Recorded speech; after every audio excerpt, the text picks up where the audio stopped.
my friends, so I'm here to do my December reading wrap up. I do not remember why I didn't do a mid-month wrap up. I normally am very good at that. The only thing I can think of is that it was busy in December and I had a lot going on and I probably meant to do it and then I forgot and then I got sick. So it was a bit of a weird month. It was also a very Stranger Things heavy month, so I may have just been very distracted by life. But I do want to wrap it up because I do have a couple books on here that I loved and they were on my top books of the year list.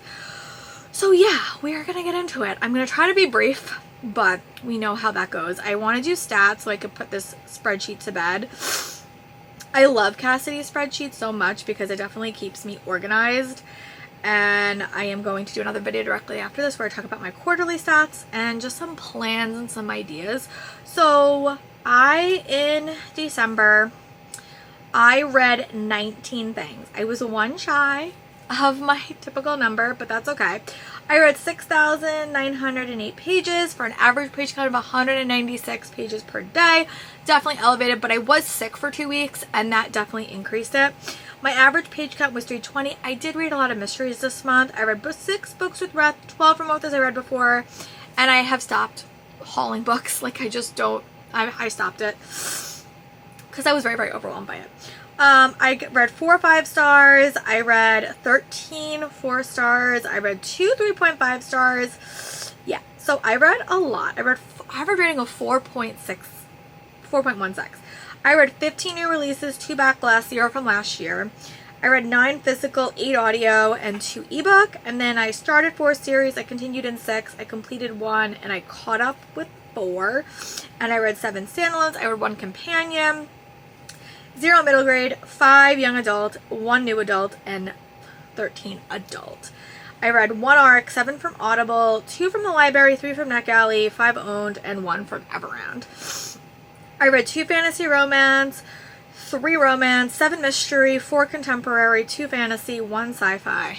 So I think I counted, oh, I know why. I counted Stranger Things books as science fiction. So that is where we are. So now let's get into the books that I read.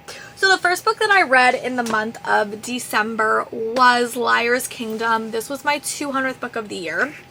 So I'm going to put a picture up here because I have returned it to the library.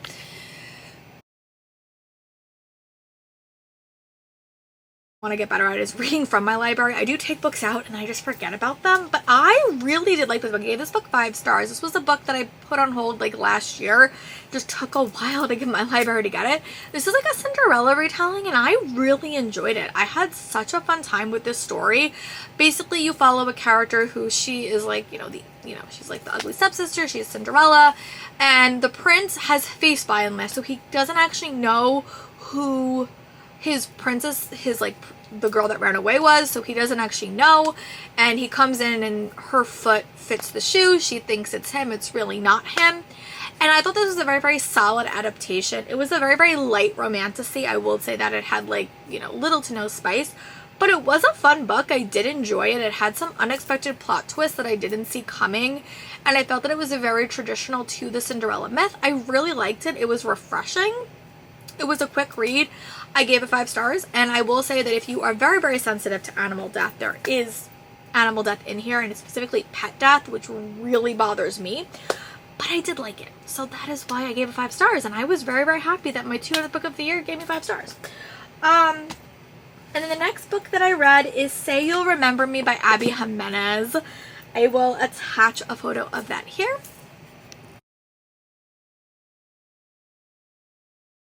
This was a book for the Goodreads Choice Awards, and I was reading it for it.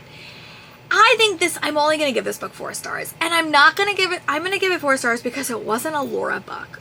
It was a very sad book, and that's just because it was dealing with dementia and Alzheimer's in a parent, and it was just very heavy to read, and I really did like the romance. I felt like it was just very heavy. I didn't look forward to picking this book up, which is why it only got 4 stars.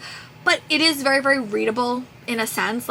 Abby Jimenez does write very complicated characters. She does write unique premises, and I enjoyed it. I don't think it's going to be like a new favorite, and it's definitely, you know, normally Abby Jimenez books make my best years review. This book was just very, very heavy for me. If you don't know, you follow this character, and she's dealing with, she has to unexpectedly move because to take care of her mom who has dementia, and she kind of is seeing this guy, and they're kind of dealing with that, and they're, you know, they're long distance, and it's from there I think you get both characters' point of views, and I did like that they both had a journey. It was just a very, very heavy book to read. That's why it only got 4 stars for me. And then I read a bunch of Christmas books. We're gonna talk about that next. I read No Place Like Home by Laura Pavlov. This was one of the Amazon originals, or that I'm like, hey, you read and listen. So I will attach a photo of that book here.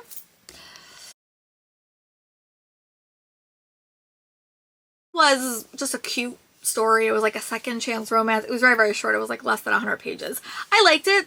I really don't remember much about it now that I've read it so early at the start of the month, but I did enjoy it, and I am interested in reading more by Laura Pavlov in the future, but that was the only book in that Home Sweet Holiday selection I was remotely interested in reading, so that is why it is on that list.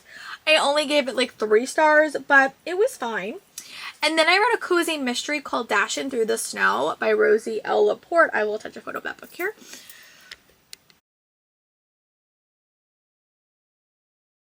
Very cute cozy mystery. It basically follows a character that she's set to be a dog walker, and she goes to walk someone's dog, and then she finds this person dead, and she has to kind of get involved in the crime to figure out who killed this woman. And there's a very, very cute dachshund. Dachshunds are my favorite dog. I have a German Shepherd, but I really do like dachshunds. And I gave this book 4 stars. I really want to read the other ones, but most of them are not on audio. They're only on KU Read and Listen, or KU Read, and I just have to find time. And I'm really, really bad at reading on my Kindle. So that is where we are with that. And then the next Christmassy book I read was Meant to Be by Katie Cooch. This is the sequel to Pumpkin Spice and Everything Nice. I like this. It was a second chance romance. You basically follow a character who kind of went away. She kind of was in, she lives in this small town. She kind of unexpectedly goes to boarding school in New York City, and she comes back, and she's dealing with the consequences of her and her best friend. And there's a romance on the horizon, and she kind of comes back with her new boyfriend, and she's kind of dealing with the consequences of her leaving without telling her best friend. It was very, very Christmassy. It was second chance romance. I gave it 4 stars. I want to read the other book in this series. I'll probably wait till it's seasonally appropriate, but I had a fun time, and it was a cute second chance romance. So yeah. And the next book I read was another audiobook, and that is A Wonderful Christmas Crime by Jacqueline Forrest. This is like the 6th book in the Christmas Tree Farm mystery series. I will attach a photo here.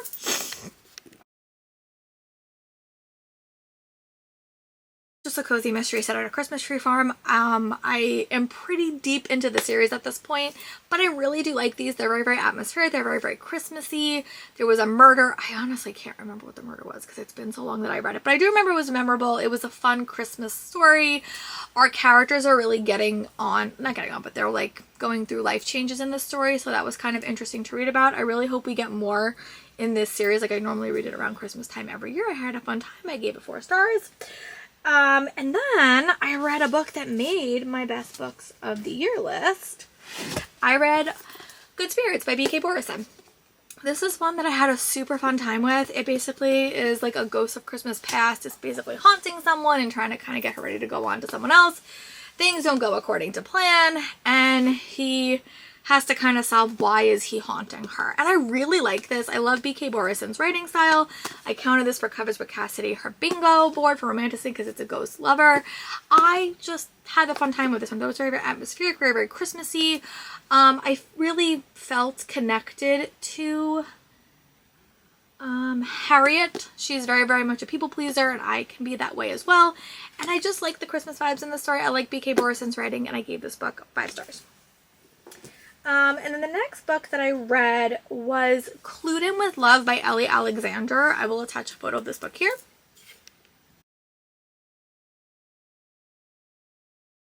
Their Neck Alley book that I got, and I got the audio from Audible for really, really cheap. I think I got it for like $3. I have really liked a lot of stuff that I read by Ellie Alexandra. This is like her first romance, I think, and it was just it was like kind of like 5 characters all at once, but you kind of got 5 different stories set at this Christmas fair, and they were having like a passport to the holidays event, and you kind of follow like think it's 4 to 5 characters as they kind of go through this Christmas thing, and you kind of see them all get their happily ever after. It was fun. It was cute. It was very, very atmospheric, very, very holiday-ish, and I liked it. I really do like Ellie Alexandra's writing style. I gave this book 4 stars. It was a fun time. And then one that really surprised me was a Nick Kelly arc that I had, Secrets in the Ice. And I will attach a photo of this one here as well.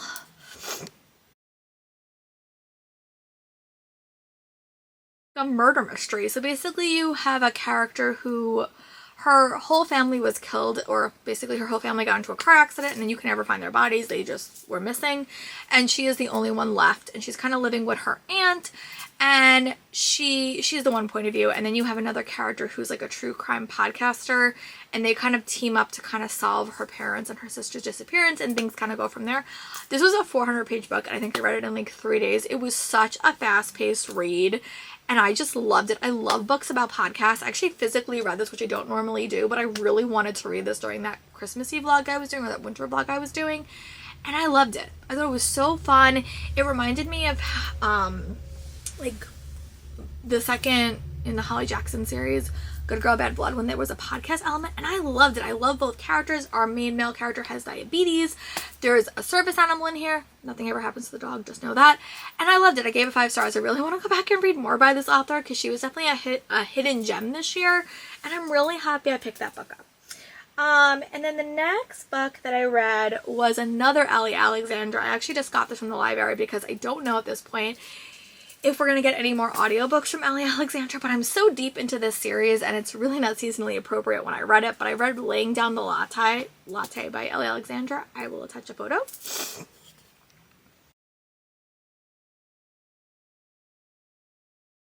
Book 2, I think it's like 21 in the series, and this is that all the characters, they kind of go to this coffee making farm, and they kind of have to solve a murder. It's very, very sleuthy. I gave this book 4 stars. I have really, really liked this series. It's probably one of my most read authors of the entire year, because I read like maybe like 20 of these this entire year.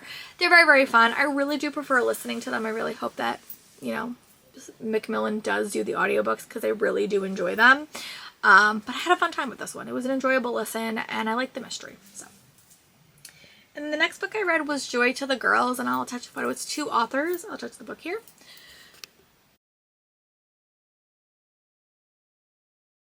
Just like a Christmas novella that I had on NetGalley. It was fine. I really don't much remember the characters in this, because it was the other book I read. It was like a companion novella, and it kind of connected her 2 series together. It was fine. It's not super memorable, but it did deal with like the time like after high school going into college, and the, you know, these 2 people had secrets. It was fine. It wasn't that memorable. I only gave it 3 stars. And then I wound up reading A Kingdom This Cursed and Empty by Stasia Sark. I was doing a sequel reading vlog. This was also when I got sick. Everything else I read, I was pretty sick when I read it. But I read A Kingdom This Cursed and Empty by Stasia Sark, and I gave this book 4 stars. I don't think I liked it as much as book 1 in the series, but I did enjoy it, and I will definitely be reading book 3. I got it in the mail right after I finished this one, and I liked it. I just don't think it was, I felt a little bit confused. I really think I need to read this series back to back to back. And this book had a very, very different kind of premise. It was kind of more like a questing story, but I did enjoy it. I just didn't like it as much as book 1. So I gave this book 4 stars for review. And then I wound up reading my early 2026 arc of The Whisking Hour by Ellie Alexandra. I will attach a photo of that book here.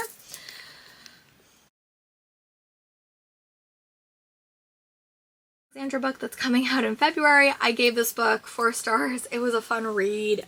Not super memorable, but I did like the mystery. This one had to do with the local like theater company, and there was a murder connected. I liked it. I never really predict these, but they're fun to read and they're quick, and when I was recovering being sick, it was a nice quick read. And the next book that I read was another sequel, and that is The Baby Dragon Bakery by A.T. Kurishi. This is a sequel that I read. I actually really like this book. I gave this book 5 stars. I actually gave this book 5 stars because I just loved it. It was a second chance romance set at this little fantasy-led town, and it was a second chance romance as well. They're best friends, and it leads to romance, and I just had a fun time. I struggle with the Dream Harbor series quite a bit. I don't feel the characterization is that good, But this series, on the other hand, I just love the characters and I feel like felt so connected to them. And this book put a smile on my face when I was feeling pretty horribly having the flu, but I like this book and gave it 5 stars, and that is why it's on this list. And then I wound up reading Breath of the Dragon by Shannon Lee and Fonda Lee.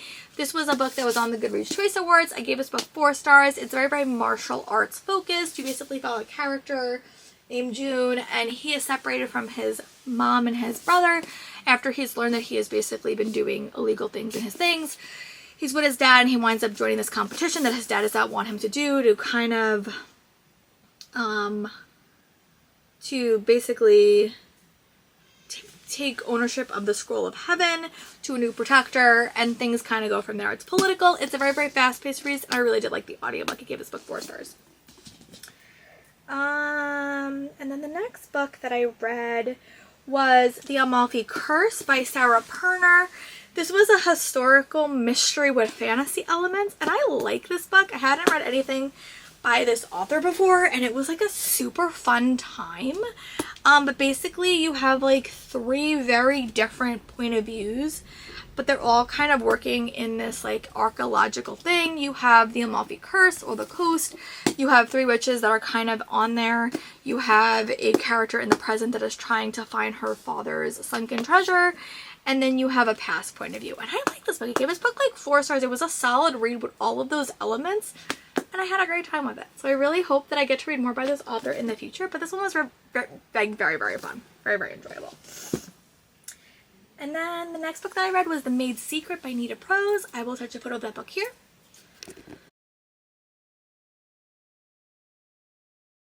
I'm pretty sure is the final book in this series. This was a very interesting timeline. It had past and present timelines, and you have obviously Molly the maid, and she is kind of trying to like there's like basically having like an antique person is coming to the hotel. She kind of brings some of her grandmother's things there, and she kind of realizes her grandmother's elements are a little bit more interesting than she thinks, and they kind of have this mystery in the present, and then you kind of flash back to the grandmother and kind of see how she got all of these elements. So that is the other one that I read. Book Dragon, sorry, I started feeling not that great last night, so I decided to pause this. But after I finished that book, I did wind up doing some 2026 ARC reading. So we're going to talk about that now. I did wind up reading Agnes Aubergine's Mystical Cat Shelter by Heather Fawcett. I really did like this book. I think I liked it a little bit more than her Emily Wilde series. This, I would say, is a cozy fantasy, but it doesn't match the pace that I expect from a cozy fantasy. It is a very, very fast-paced read. So basically you follow a main character. What is her name? Agnes, obviously. And she has this cat shelter, but her cat shelter was kind of ruined by these wizards, these like magic people, and she has to kind of re-find her place for this cat shelter. And then her tenant becomes a wizard, and it's kind of from there. There's a pretty heavy, like, fast-paced plot point. And that's the only hindrance to this. There is potentially a romance in it. There is a lot of, like, you know, fast-paced plots. I really do like the characters in this, but I felt like the fast-paced plot of it was hindering my love of the story. And at the end, it was going way too fast. Like, I felt like this had a very, very fast plot. And because of that, it took away from the cozy vibes a little bit. It felt like it was trying to be Legends of Latte, but it just wasn't. And I think because of the fast-paced plot, it made me disconnected from the characters. And I only gave this book 4 stars. I did like it better than Emily Wilde. I felt like I liked the characters more. There was a lot of side characters. It's set in the 1920s in Canada, which I thought was great. I just had a fun time with it, but it wasn't a new all-time favorite cozy because it was hard to feel so invested in the characters at the end because it was so fast-paced. But if you're looking for a book that has a bit more plot, a bit more action-packed for a cozy, I would check this one out. Then, unfortunately, I wound up DNFing Tide Speaker by C.D. Turner. And I really feel bad about this. I may go back and read it when I'm, like, commuting because it's not a book that I felt like I could read, like binge read, which is what I've been doing for the past like 2 weeks because I've been sick. But I just was struggling to feel connected to this story. So I'm going to put this down as a DNF. I may pick it back up. We'll see. But I may try to get the audio when it comes out because it's coming out next week. But yeah, so that is my DNF, which made me very, very sad. And then Book-wise, for the rest of the year, I wound up reading The Runes Beneath Us, but I'm going to talk about this in my January wrap-up because I did finish this in January, but I was reading this. And then the last audiobook that I did is the Stranger Things novella. I can never remember the name of it, but I'll put the picture here.